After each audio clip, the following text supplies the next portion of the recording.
saja ikut, dan ikut-ikutan awal, lama-lama akan dominan sendiri kebaikan masuk kita. Jadi berarti apa? Di situ ada istilah al-busain, tempat yang jelek, lingkungan yang jelek, kampung yang jelek.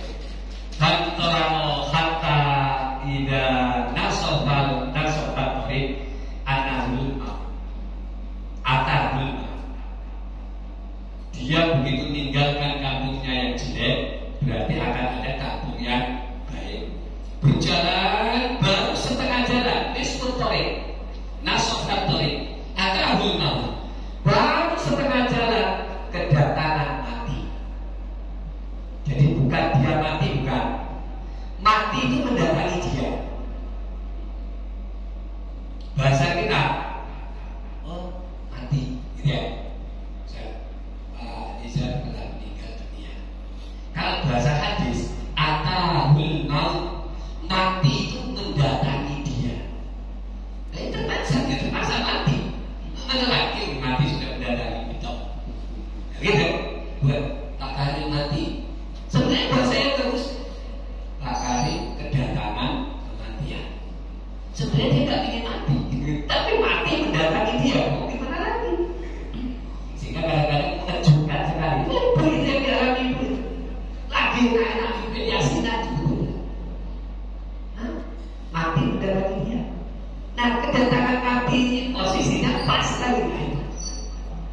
Bukan kita ini berproses menjadi mati, tidak. Kita ini diem baik. Soal mati itu bukan kita yang aktif. Yang aktif itu kematian mendatangi kita. Coba dipahami dulu. Bukan kita yang aktif. Ya sudah, aku mati deh, aku mati deh. Minta 1000 kali kalau mati tidak akan mati. Urusan mati itu yang aktif, bukan kita. Ini hadis ini perhatikan betul. Atahul maut, mendatangi dia. Siapa yang datang kepada dia? Mati. Bukan dia mati. Kalau nanti bolak-balik kalimat. Ini benar-benar Pak. Walaupun hadis ini cerita, tapi Nabi mengemasnya dengan kata-kata yang sangat filosofis. Sangat filosofis. Fastama'at fihil malaikat, berkumpulah malaikat, antara malaikat rahmat wa malaikatul azab. Sebut tidak salah. Antara malaikat rahmat dan malaikat azab, dua kelompok ini berkumpul, berdiskusi tentang nasib akhir orang yang membunuh 100 nyawa. Baru kali ini ada hadis mengatakan bahwa malaikat itu juga bertengkar, ribut. Wah, selama ini anggapan kita malaikat baik-baik aja ya, akor-akor aja ya. Tapi menyangkut satu orang ini, antara malaikat rahmat dan malaikat azab berebut. Jangan sampai nasib kamu ini direbutkan oleh orang lain. Ini dua malaikat. Gimana berebutnya? Faqalat malaikatur rahmah, malaikat rahmat berkata, ja'ata ibadnu qabilan biqalbihi ilallah. Dia telah datang dengan membawa taubat benar-benar di dalam hatinya menuju kepada Allah. Pembelaan malaikat rahmah pada orang ini. Ja'ata ibadnu qabilan biqalbihi ilallah. Penyebutan biqalbihi yang terpenting. Dia telah datang dengan membawa hatinya menghadap Judas. Hati itu berisi taubat, ngadep sama Allah, meninggal. Kira-kira mana malaikat rahmat? Faqalat malaikatul azab, malaikat azab membantah. Innahu lam ya'mal khairan qattu, tapi dia belum pernah beramal baik sama sekali.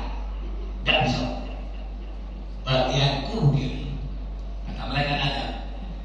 Kecuali dia itu beramal baik, kan baru niat.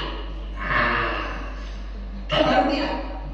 Tapi dia sudah serius dia ini, sudah menuju. Tapi so, menarik. Ya habis kok sama panjang-panjang ya. Pokoknya isinya begitu. Malaikat rahmat merasa nyawa satu ini, jika orang ini akan ditolak surga. Tapi malaikat azab mengatakan dia belum sempat beramal baik sedikit. Ini masih harus masuk neraka. Saat malakut fi surati adabiyah.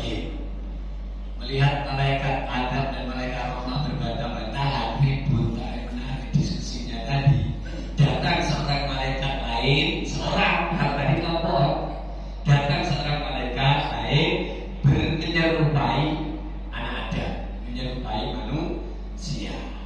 Malaikat yang baru datang menyerupai manusia. Ini surat Adam ini. Faja'alahu bainahum, maka kemudian dia bergabung dengan mereka dalam diskusi itu. Kemudian dia ditunjuk sebagai hakaman, ditunjuk menjadi hakim untuk menengahi. Faqala, malaikat yang berwujud anak manusia Adam ini, kisu ma bainal ardain. Coba sekarang diukur saja, diukur saja dari tempat tinggalnya dia ini ke ini agak enak Pak. Aku narik ke sana, di sana disebut tempat yang jelek tadi, kemudian nunjuk ke sana tempat yang banyak manusia beribadah. Ya apa? Bisa permisi. Enggak, tapi batu raja ke batu mata. Boleh bisa enak lagi, kasih contoh lain boleh. Tapi keringat kata-kata dari tempat ini ke sini, dari sini ke sini. Ini tempat yang Agus Saul tadi. Ini tempat yang bagus, yang cirinya unasan yang hubungan Allah. Di sini banyak orang beribadah pada Allah. Meninggalnya pasti tenang. Kisu, ukurlah dari sana ke sana. Kira-kira ngerti maksud? Kira-kira dekat ke sini apa dekat ke sana? Ya karena punya niat, ingin tobat, belum sempat beribadah sama sekali, belum sempat melakukan kebaikan. Malaikat yang bentuk manusia ini nyuruh malaikat Adam dan malaikat Allah, dua malaikat untuk ukur. Kira-kira zaman itu sudah ada Quran belum ya? Minum pakai udah belum itu. Roh, maksud tarik snap gitu ya. Fa'ila ayyihina ka'ana adna fahuwalahu, kemana dia lebih dekat berarti dia telah duduk situ. Kemana dia lebih dekat berarti dia adalah penduduk situ. Kalau bahasa kita sekarang ini masih hidup, ayo di sini. Kemana dia lebih sering nginap, lebih sering tinggal, dia penduduk situ. Jadi saya ini sekarang penduduk Batu Raja belum mati. Batu Raja. Senin, Selasa, Rabu, Kamis saya di sini. Hari Jumat sore, Sabtu sore, kadang nginep, kadang tidak, belum tentu malam minggu saya di Batu Mata. Mana saya lebih dominan, walaupun KTP saya masih betul. Oh itu meninggal, buyurnya gitu lah. Kalau ini dapat meninggal ini gimana? Diukur mana yang lebih dekat berarti dia adalah penduduk situ. Padahal aslinya penduduk jalan dan Arbusa. Diukur. Fakasu fawajadahu adna ila ardil lati arada. Setelah diukur ternyata ditemukanlah jarak antara tempat dia tinggal ke tempat yang baik lebih dekat. Yang ke sana sudah gak lebih jauh. Selisih berapa? Ini dramatisnya. Tidak dibuat-buat, tapi Nabi mereka yang detil. Selisih berapa? Kira-kira Bapak selisih berapa meter? Hah? Katakanlah belum pernah baca hadis ini, belum pernah dengar cerita. Nah gitu kan. Bisa jadi ada yang selisih 10 meter, selisih 1 meter, selisih 1,5 meter, ada yang selisih 1 cm. Mana nih yang selisih 1 cm itu? Orang ngerti. Nanti akan ada hikmah dari kalimat ini. Perhatikan betul. Jadi begitu Pak, besok yang menarik di situ. Tugas guru cuma bacakan. Ya. Fakta bidul burul malaikatur rahmah. Karena lebih dekat ke tempat yang baik, maka langsung gak banyak apa. Kalau ini masih diskusi lagi, jangan-jangan mentah lagi. Gitu, Pak. Kalau musyawarah sudah menemukan satu titik dan sudah ambil tindakan. Jangan didiami, begitu didiamin muncul lagi ide baru. Jangan-jangan nggak jadi. Ini begitu selesai diskusi ditemukan ya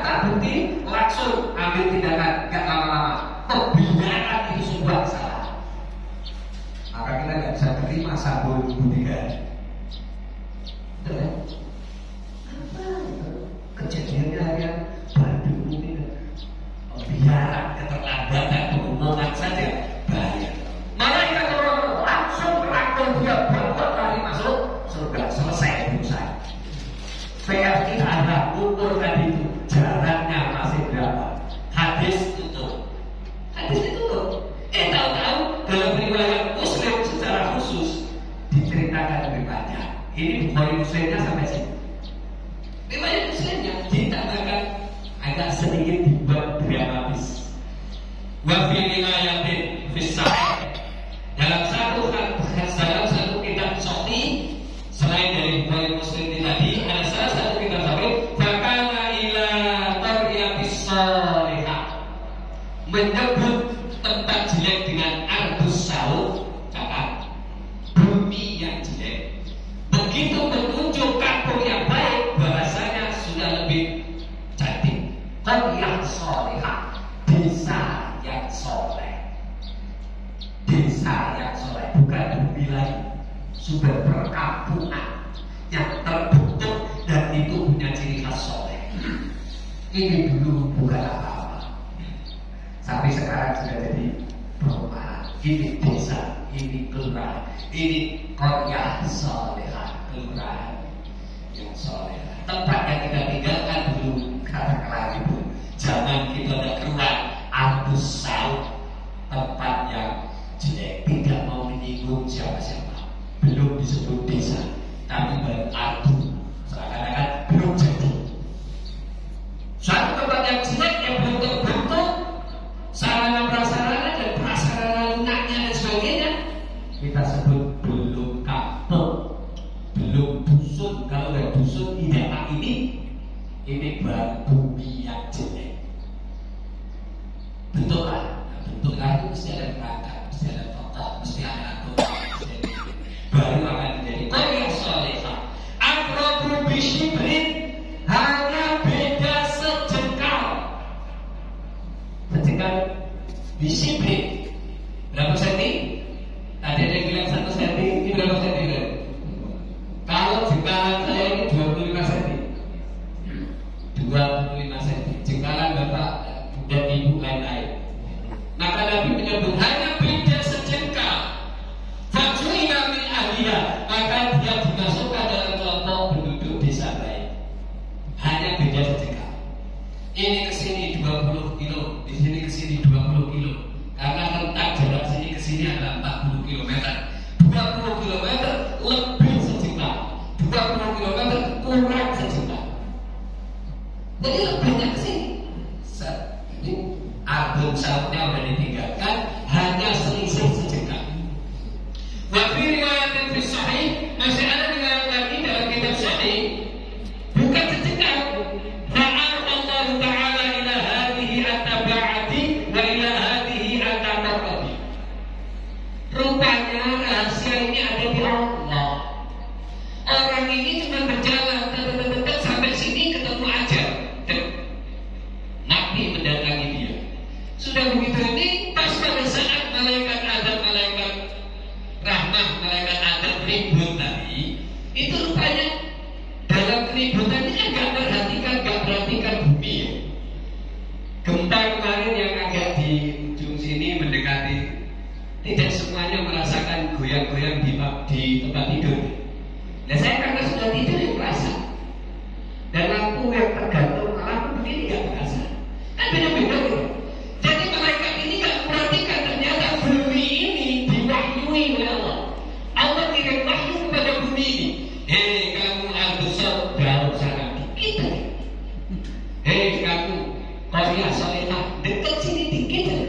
Dan satu kan pengen bumi bergerak bareng. Dan bergerak barengnya cuma sejengkal. Cuma sejengkal aja bumi disuruh bergerak oleh Allah. Sudah bedain. Masya Allah. Ya, inilah Allah itu ikut berperan di situ. Berarti Allah setuju. Kalau orang jahat yang bunuh 100 nyawa ini, taubatnya diterima. Dengan cara campur tangan Allah turun gerakkan bumi. Dan mereka tidak sadar. Allah mewahyukan begitu. Aqrabu bisyibrin faghfirlah. Karena orang ini sudah lebih dekat ke tempat yang bagus walaupun jarak sejengkal, faghfirlah, Allah mengampuni orang ini. Selesai, dosanya habis.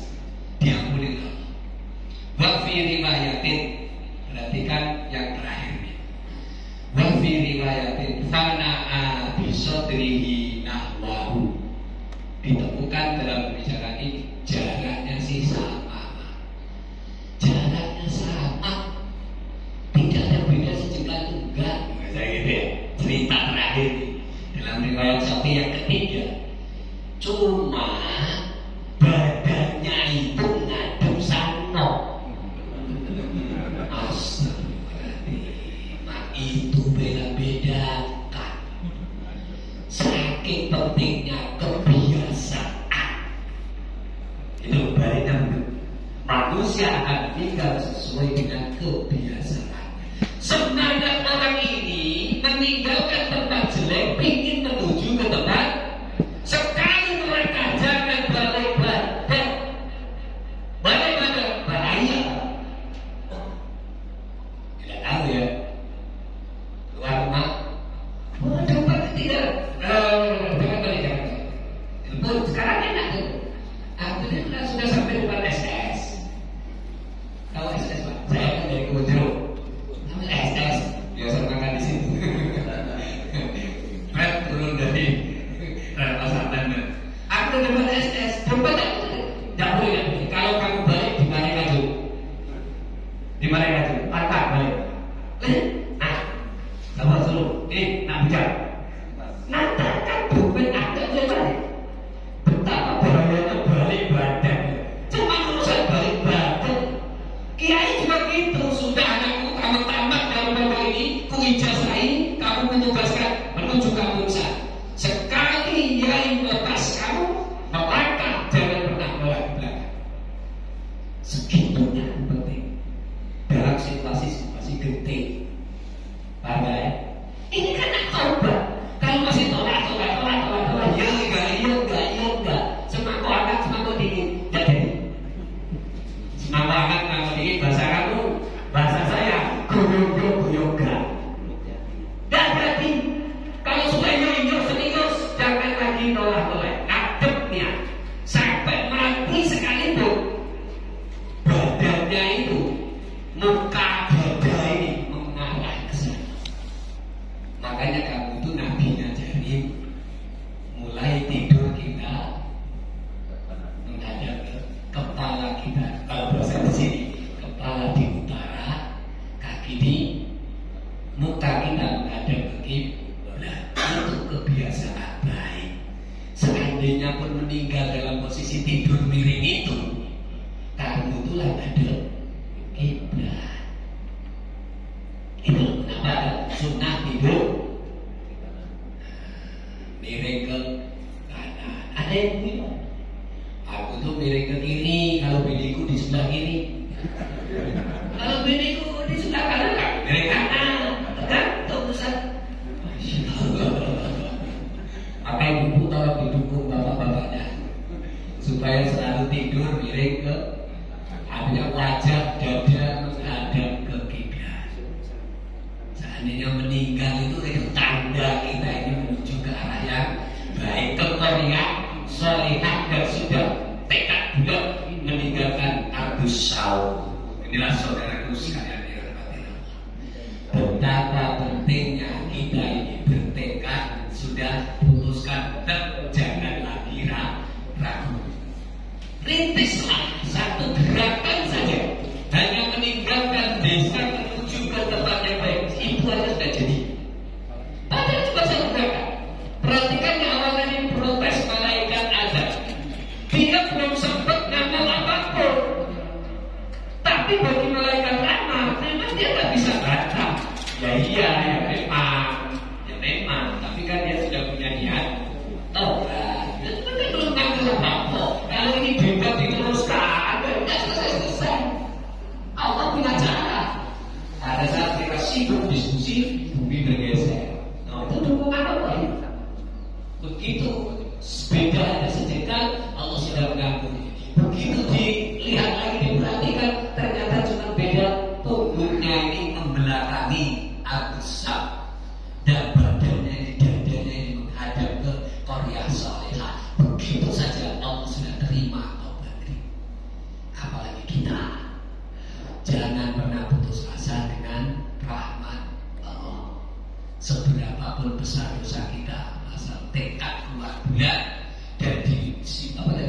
diikuti dengan rintisan nyata. Jangan lagi kamu bergabung dengan orang-orang jelek. Menujulah ke tempat untuk tadi cari gabungan. Wah, tiap malam tidak baca tidur, mana gitu. Adanya di sudut itu tadi, satu meja 4 orang. Nah, ini coba cari gabungan orang yang baik-baik, etika. Kan sekarang bisa rasan-rasan ya, lewat SMS, lewat WA. Aku udah bisa tidur. Bisa ya kita ini teman sedang online itu bisa dilihat. Bisa kan? Ada tanda hijau. Oh, makanya ini masih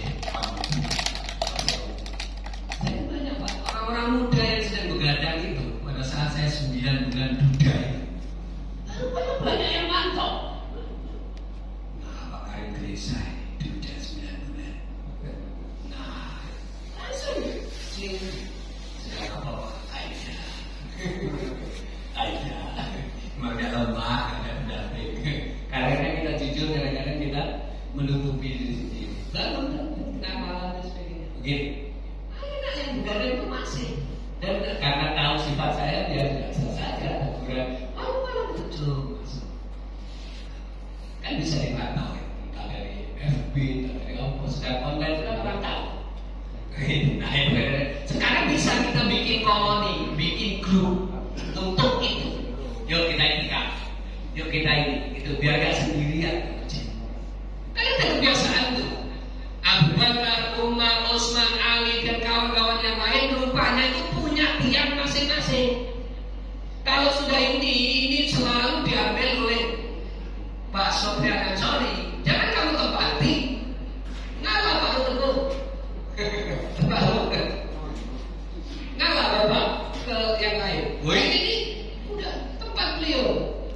Malam-malam jam 2 kamu tempati dia bingung.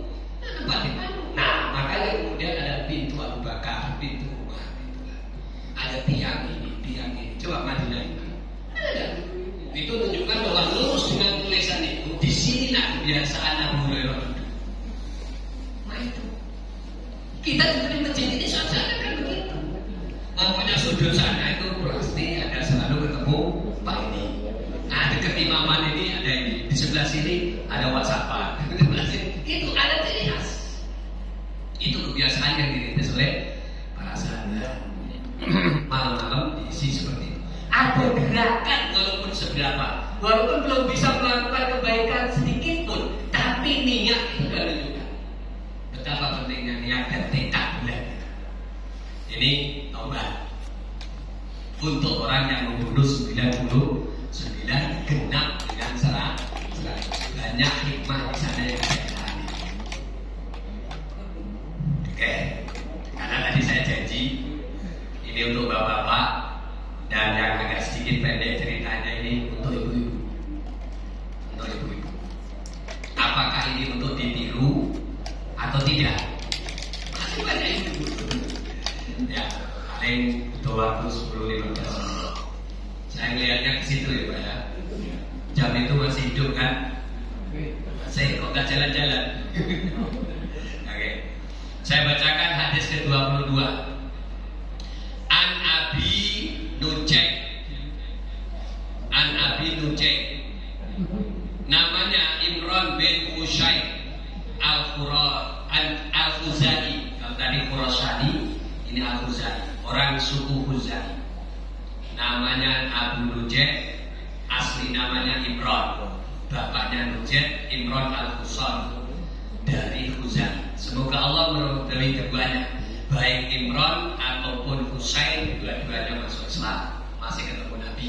Didoakan semoga Allah meridhai keduanya. Anna imra'atan min Bani Juhaina atat Rasulullah sallallahu alaihi wasallam wa hiya qubla minaz zina. Seorang perempuan dari Bani Juhaina, disebutkan nama kampungnya, bukan bermaksud jelek. Kalau boleh disebut kampung, sebutkan. Salah seorang perempuan dari kampung Juhaina mendatangi Rasulullah SAW dan dia dalam keadaan hamil. Wahia qubla. Di sini tidak disebut wahia hamilun, tidak begitu. Padahal bahasa Arabnya hamil itu hamilun. khublah. Khublah itu sebenarnya hamil. Bahasa Arab khublah itu hamil tapi untuk binatang. Kenapa perempuan ini disebut dengan bahasa khublah? Karena khublah minaz zina, hamilnya karena zina, maka tidak patut diberi bahasa Arab hamilun, diberikan bahasa Arab yang khublah, dipadani karo binatang. Karena hamilnya gara-gara zina. Orang Arab tuh itu punya sebutan dewe-dewe. Kayak wong Jawa lah, manan, madan, maem, dahar, tergantung situasinya. Kira-kira apa itulah. Hamil normal, hamil karena zina disebut khublah. Dia hamil karena zina faqala, kemudian dia ngomong pada Rasulullah, asabtu haddan faqimhu alayya. Saya sudah melanggar hukum had zina. Laksanakan Nabi hukum saya. Ada zaman sekarang seperti itu. Wanita hamil karena zina dipandang jelek oleh orang sekampung, datang pada Rasulullah, ngaku dewek, nggak ada yang melaporkan. Saya sudah melakukan satu perbuatan dosa. Saya hamil ini. Kehamilan saya bukan oleh suami saya, tapi saya hamil karena zina. Asabtu haddan. Saya sudah melanggar had hukuman zina. Silakan laksanakan. Kalau dilaksanakan saat itu dengan ucapan orang ini, Nabi percaya saja, langsung dirajam, mati. Kan dilempari batu sampai mati, ditenggelamkan setengah badan. Apakah kemudian Nabi langsung percaya? Apakah Nabi tidak bijaksana? Berapa orang yang akan mati kalau dirajam? Ibunya akan mati, kandungannya berdosa. Bayi dalam kandungan berdosa? Tidak. Ya biarkan hidup dulu. Jangan langsung. Kalau ini dibunuh, ini dirajam langsung mati, bayi dalam kandungan itu mati. Apalagi kalau sudah lebih dari 120 hari sudah dihembuskan nyawa, 40 hari ketiga dihembuskan nyawa, harus dipahami. Tidak boleh lagi membunuh nyawa. Asabtu haddan. Maka fada'a Nabi sallallahu alaihi wasallam waliyaha faqala ahsin ilaiha. Maka Nabi kemudian sudah duduk situ. Panggil Aisyah, kasih makan. Diamkan ya, rayu-rayu lah, ngomongnya apa itu. Nah, itu pentingnya Pak Yai punya penjaya. Lalu Nabi itu merintah sahabat lain, panggil keluarganya. Kamu datang ke Juhaina, ada perempuan ciringa begini, jemput keluarganya ke sini. Walinya suruh datang ke sini. Itu pentingnya wali Pak. Entah kakaknya entah siapa. Aksi nilai, Pak, tolong bawa balik adik perempuan kamu deh, atau anak perempuan kamu deh. Jaga baik-baik. Aksi nilai, perlakukan dia dengan baik. Jangan dicaci maki, jangan dibully, jangan di ini. Perlakukan dia dengan baik, jaga. Falamma wada'at fa'tini biha. Begitu saya melahirkan anak ini ibu ini cerita, bukan ceritakan orang lain. Maka tatkala saya melahirkan, saya datang lagi menghadap Nabi. Ini Pak. Berarti Nabi tadi udahlah Bu, ya. Dah nanti kita laksanakan Bu, kita laksanakan. Tapi nggak sekarang. Kandunganmu itu lahirkan dulu. Nah, nanti kesini ya, kesini. Sambil triknya Nabi tadi ngomongin walinya untuk menjaga dia. Begitu dia melahirkan, datang lagi menghadap Nabi. Faqala amara biha Nabiullah sallallahu alaihi wasallam fasuddat 'alaiha siyafuha summa amara biha farujimat summa shalla 'alaiha. Hadis ini saya agak dipotong pendek, ada satu lagi tambahan kecil di hadis lain. Setelah dia melahirkan langsung menghadap Nabi lagi, masih suruh pulang lagi. Nah, ini yang akan disebutkan dari sini. Nah, susui dulu anakmu 2 tahun. Maksud diolor lagi. Maksud menolor waktu apa? Supaya ibu ini berubah pikiran. Jangan-jangan itu hanya pengakuan dia baik, ingin selesai masalah hidupnya, gantung diri berdosa, ngaku pura-pura zina. Ternyata tidak, karena dia zina beneran dan dia tidak nyaman hidup.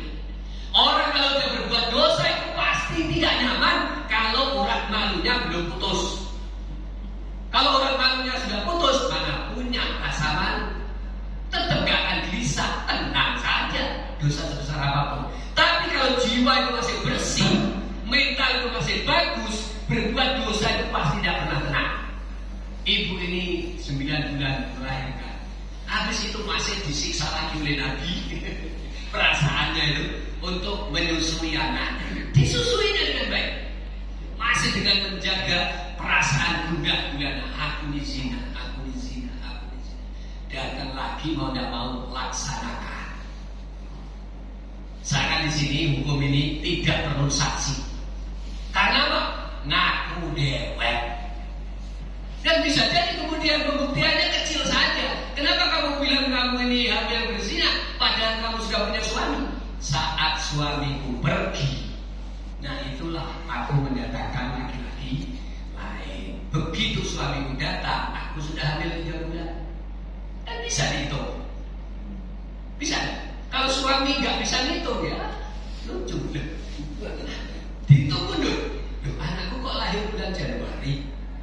Berarti kira-kira dia ini jadinya itu bulan apa? Sedangkan di bulan-bulan itu aku nggak di rumah 3 bulan. Siapa yang bikin? Jangan balik ke jadi suami. Paham? Tapi nggak perlu menuduh, nggak perlu menuduh. Entah diakui tidak diakui kamu. Nah, ini wanita ini ngaku dia, itu loh masalahnya itu.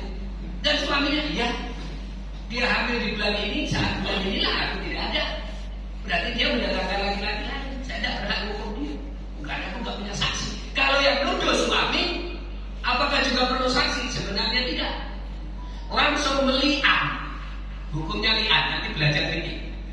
Suami langsung melaknat si istri. Demi Allah kamu terlaknat. Saya tidak pernah menghubungi kamu, tidak berhubungan dengan kamu. Kenapa kamu hamil?